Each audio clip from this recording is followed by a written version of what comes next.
Le truc. Voilà, nous sommes en direct, mesdames, messieurs, pour de vrai, ici en direct vidéo sur cette 11e défi autonomie organisé par Senior Autonomie. Beaucoup de succès, hein, je vous le dis tout au long de ces reportages, de ces interviews.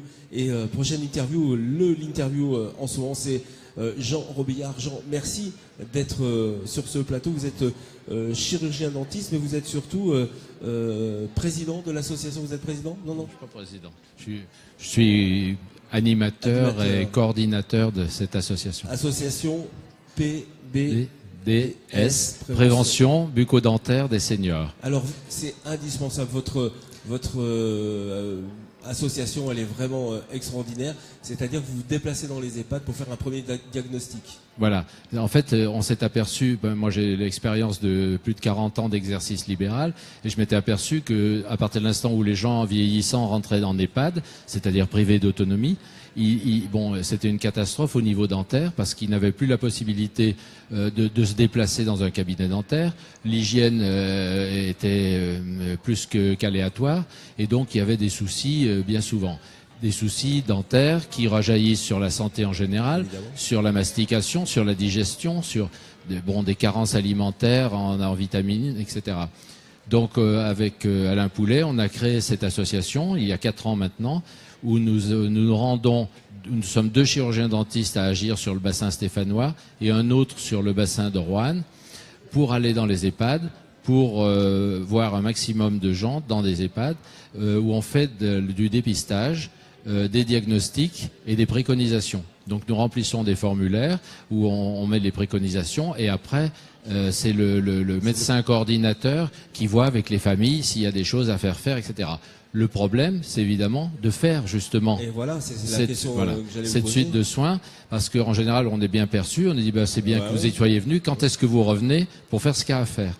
Donc on est arrivé. En 4 ans, on a quand même, je tiens à le préciser, on a vu pratiquement 85 EHPAD. Et on a vu, voilà, sur le département, on a vu 4500 personnes à peu près.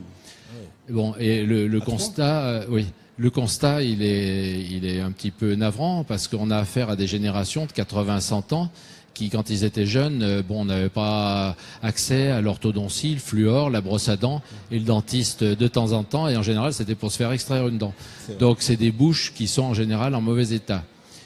Chez des gens qui auraient besoin, peut-être encore plus que d'autres, d'hygiène dentaire, qui sont pas forcément assurés en EHPAD, parce que le personnel n'est pas forcément formé, et en plus, ils n'ont pas le temps pour s'occuper des gens un par un. Il faut de l'hygiène, mais pas forcément la bouche.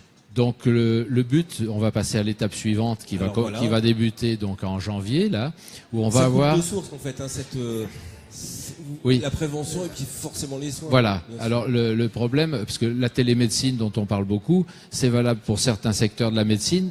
Mais pour la dentisterie, il faut être en gros sur le site, quoi, si j'ose dire. Voilà. Donc on va passer à une étape suivante qui va être quand même de pouvoir faire des soins en EHPAD. Mais alors comment ça va se passer? Parce qu'il vous faut du matériel. Voilà. Alors les soins en EHPAD, c'est un peu compliqué parce qu'on peut pas transporter tout un matériel complet d'un cabinet dentaire en EHPAD. Donc là, on va passer par une phase intermédiaire à partir de janvier, où on va avoir un matériel transportable, mobile, qui est assez moderne, où il y a un compresseur, où on peut faire des détartrages, et on va faire ce qu'on appelle des soins de confort pour des choses qui blessent, etc., des détartrages, c'est-à-dire des soins d'hygiène, et puis des réhabilitations de prothèses quand ça va plus. Ça, c'est très faisable.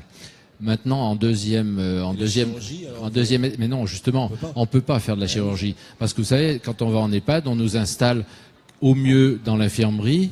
En général, c'est dans le salon de coiffure, voire dans la cuisine. Oui, dans le restaurant. Voilà, ce que j'allais dire. Ça rejoint les métiers de bouche, mais enfin, c'est pas idéal pour travailler. Il y a une condition de sécurité, d'asepsie qu'on ne peut pas respecter. Voilà. Donc, en deuxième étape, on va créer ça c'est très innovant parce que ça n'a pas été fait.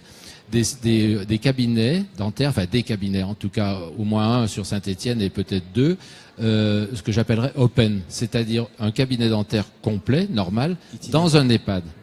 Ah d'accord. Voilà, dans un EHPAD, et qui sera ouvert c'est pour ça que je dis open, qui sera ouvert en fait pas seulement aux gens de l'EHPAD, mais Autour. à tous les résidents des EHPAD. Bien sûr. Alors la mutualité mettra aussi à notre service, en principe, une camionnette avec un plateau élévateur derrière pour transporter les fauteuils roulants, et ça sera ouvert donc aux gens des EHPAD. Donc ils seront transportés sur ce cabinet.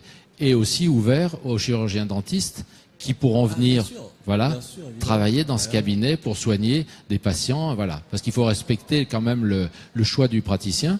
Alors, on est en pénurie de chirurgiens dentistes dans la Loire et à Saint-Étienne beaucoup. Donc c'est très compliqué de faire prendre des gens en fauteuil roulant dans un cabinet dentaire. Donc là, ça sera l'inverse, c'est-à-dire que c'est le dentiste qui viendra en EHPAD, où ça sera quand même plus facilité que de trouver un cabinet qui puisse prendre les gens rapidement, qui soit accessible au fauteuil roulant. Et voilà, c'est compliqué. Et vous avez des partenaires financiers forcément. Voilà. Alors on a des partenaires financiers pour soutenir cette action depuis le début d'ailleurs. Et là donc on a 2 pistes pour installer ces cabinets open, entre autres dans la Cité des Aînés. Donc oui. on a beaucoup parlé lors de ce colloque. Donc dans la Cité des Aînés, et ça sera un cabinet dentaire fixe qui sera ouvert, qui sera open pour les résidents d'autres EHPAD et aussi évidemment aux chirurgiens dentistes qui voudront venir travailler là. Quelle belle action, Voilà. Jean, que la vôtre. Bravo. Voilà, donc c'est un projet qui est enthousiasmant et bon voilà. Et pour Très vous bien. aussi, personnellement. Ah ça, bah oui, ça c'est vous vrai. porte. Et, alors pour le moment, on fonctionne qu'avec des dentistes retraités. Oui, c'est ça. Voilà. Vous êtes Alors voilà, et on est 3. C'est incroyable.